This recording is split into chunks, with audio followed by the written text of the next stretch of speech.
Practice set मध्ये काही tough उदाहरण आहेत, त्या संदर्भात एक लेक्चर आपण ऍड केलेलं आहे. त्यामुळे पहा, at the end of 2016 population of Povert, Varud and Chikli is 5x square minus 3y square, 7y square plus 2xy and 9x square plus 4xy respectively.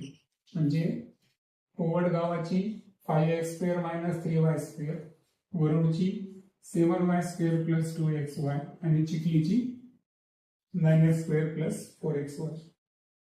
At the beginning year of 2017, x square plus xy minus y square plus 5xy and 3x square plus sy respectively person from each three villages went to order. So प्रत्येक गावातून काही लोक जे आहेत तर ते education साठी दुसऱ्या गावामध्ये शिफ्ट झाले.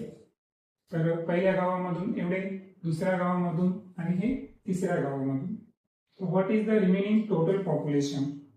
आता आपल्याला यामध्ये एक लक्षात ठेवायचं आहे की सर्वप्रथम आपल्याला काय करावं लागेल की जी गावाची 2016 ची पॉप्युलेशन होती, ओके, 2016 च्या एंडिंगला, तर त्यामधून 2017च्या स्टार्टिंगला किती लोक त्या गावातून शिफ्ट झाले ते प्रत्येक गावातील व्यक्ती आपल्याला या ठिकाणी काय करावं लागेल, सबस्ट्रॅक्ट करावं लागते.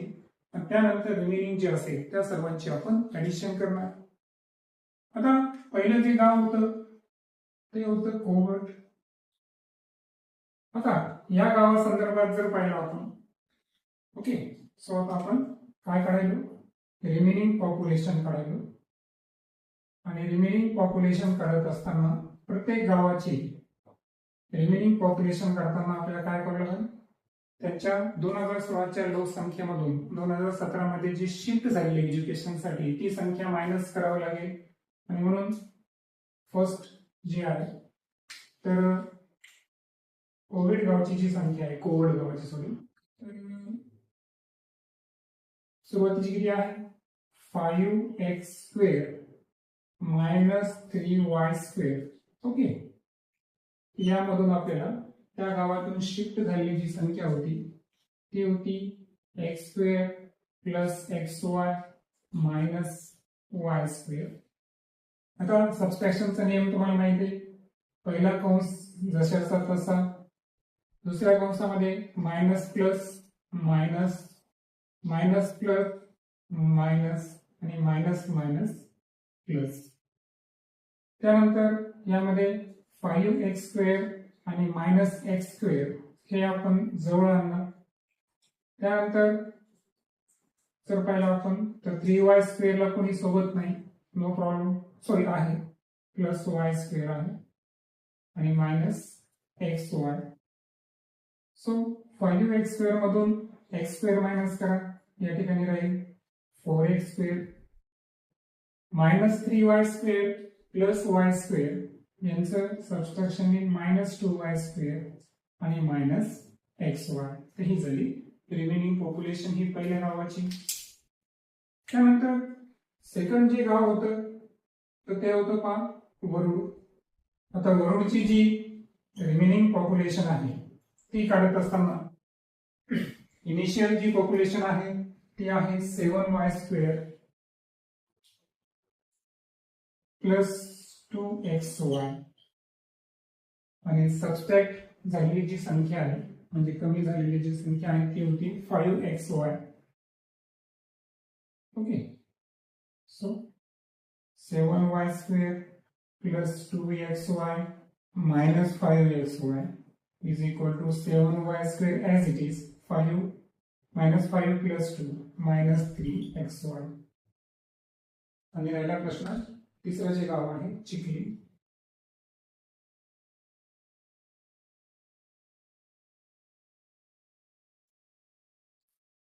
आता या गावाची जी रिमेनिंग पॉप्युलेशन आहे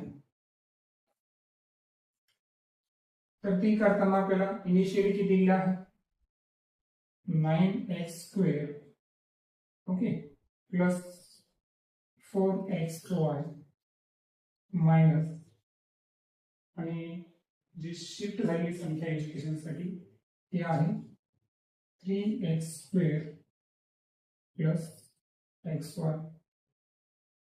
सो इथे 9x² प्लस 4xy, चिन्ह बदलतील, minus plus minus, minus plus minus, म्हणजे सारखे आहे ते जवळ 9x² आणि 3x². त्यानंतर 4xy मायनस xy, 9 मधून 3 मायनस करा, 6x² प्लस 4x मधून xy वजा करा, या ठिकाणी शिल्लक राहतील 3xy. आता आपल्याकडे इक्वेशन 1, त्यानंतर इक्वेशन 2 आणि इक्वेशन 3 या तिन्ही गावाची रिमेनिंग लोकसंख्या आहे आणि आपल्याला शेवटी विचारलं तिन्ही विलेजची टोटल पॉप्युलेशन. म्हणून टोटल पॉप्युलेशन करायची असेल तर आपल्याला तिन्ही इक्वेशनची काय करावं लागेल, या ठिकाणी ऍडिशन करावं लागेल. आणि सो ऍडिशन करताना पहिले इक्वेशन आहे आपलं 4x² minus 2y² minus xy plus second जे इक्वेशन आहे 7y² मायनस 3xy प्लस तिसऱ्या गावाची जी रिमेनिंग लोकसंख्या आहे ती आहे 6x² प्लस 3xy. आता कंसाच्या बाहेर जी आहे ती ऍज इट इज राहतील, कारण प्लस असल्यामुळे चिन्ह बदलत नाही. मग आपण काय करू, डायरेक्ट सारख्या राशी जवळ घेऊ शकतो. सो 4x² याला कोण आहे 6x² सोबत, ओके, मायनस 2y² ला आहे plus 7y². So minus 2y² plus 7y². xy जे आहे तर त्यासाठी 1, 2 आणि 3 आहे.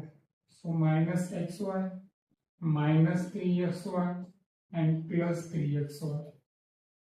आता यामध्ये एक लक्षात घ्या की -3 आणि +3 इथेच कटले, त्याचा काही इश्यू नाही. सो आता या दोघांचं आणि या दोघांचं ऍडिशन करावं लागेल आपल्याला. So 6 + 4 = 10x². 7 मधून 2 मायनस करा, प्लस 5y² मायनस xy. ही असेल तिन्ही गावाची एकूण रिमेनिंग राहिलेली total population.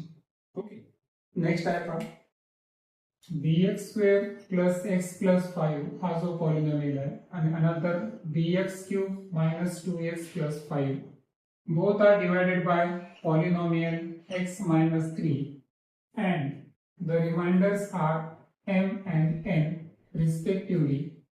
If m - n is equal to 0, find b. आता या गणितामध्ये काय करायचं आपल्याला, तर सर्वात अगोदर आपण एक लक्षात घ्या की आपल्याला पहिलं जे पॉलिनॉमियल दिलेलं आहे ते आहे bx² + cx + 5.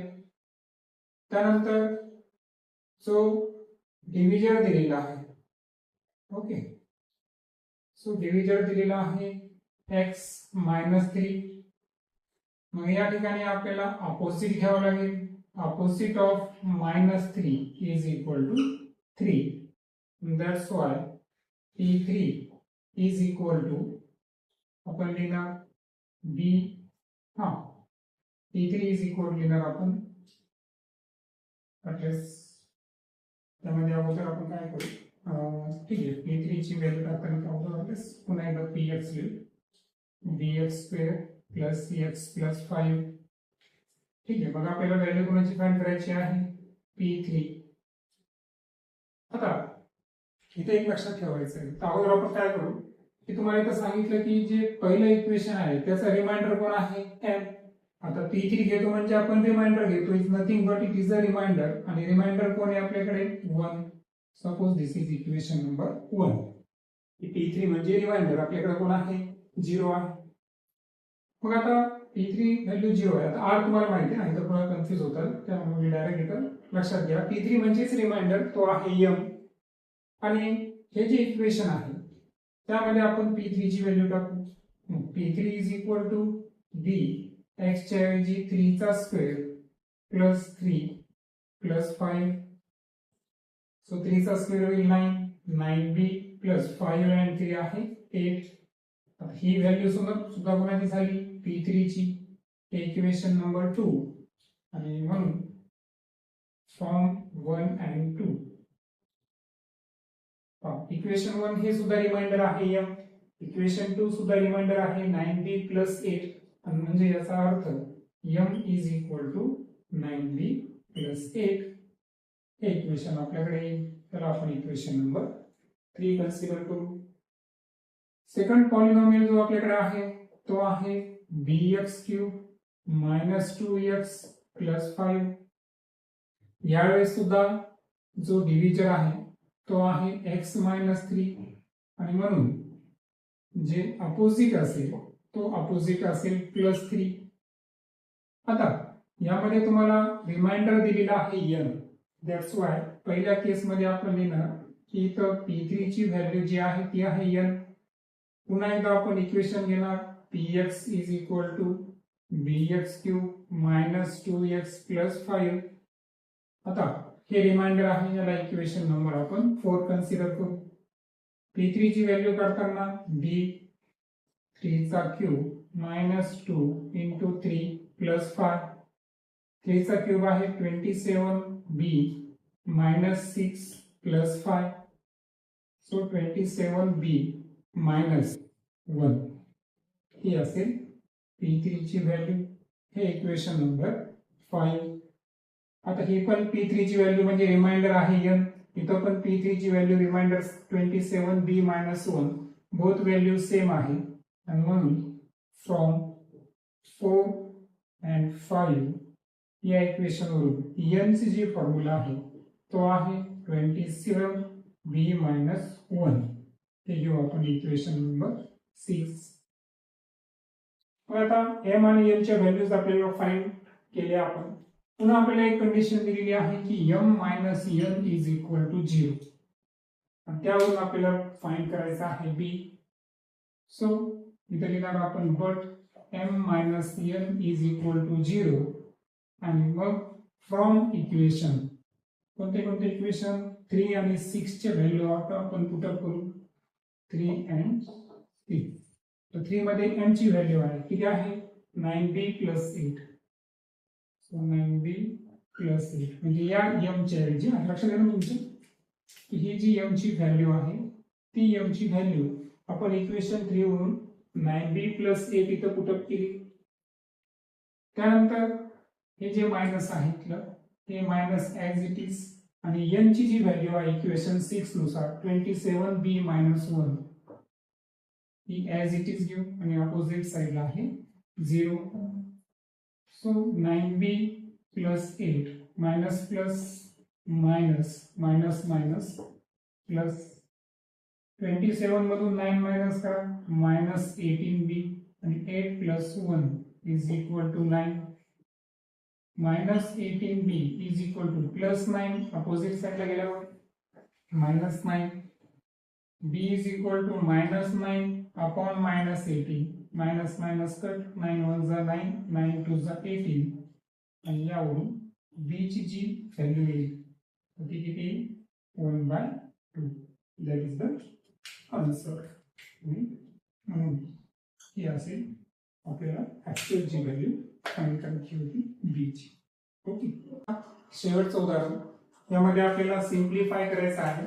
त्यामध्ये पहिल्या पॉलिनॉमियल मधून दुसरं पॉलिनॉमियल आपल्याला मायनस करायचं आहे आणि आलेल्या आन्सर मध्ये तिसरं पॉलिनॉमियल आपल्याला ऍड करायचं आहे. ओके. सो स्टेज 1 मध्ये आपण 8m square plus 3m minus 6. Okay. तर यामधून फक्त 9m मायनस 7 एवढंच मायनस करणार.